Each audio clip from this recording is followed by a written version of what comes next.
Braden Garnett's world is often a lonely one. Diagnosed with Asperger's, dyslexia, and a condition that causes misalignment of his eyes, other kids can be cruel.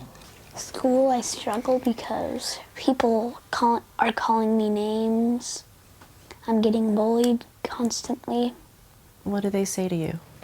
Telling me how I'm a cross-eyed freak and I'm not good at kickball. It's hard, huh?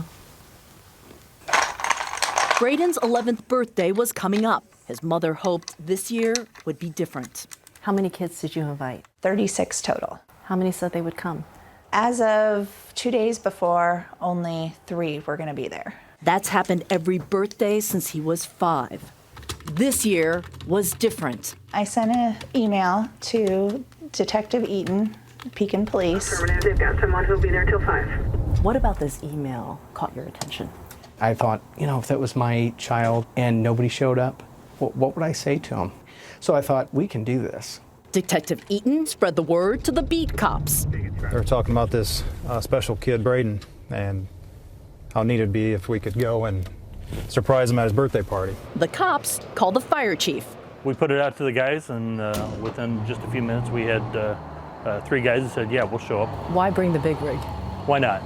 Go big or go home. Big is what they did. I got you! More than a dozen Pekin police officers and firefighters played paintball with Braden for his birthday. I'm out. They brought their kids, pooled their money for presents, and for just one day, Braden forgot his daily challenges. And so did these officers. Yeah, thanks a lot. It's tough being a cop right now. It is. What do you tell your kids about being a cop?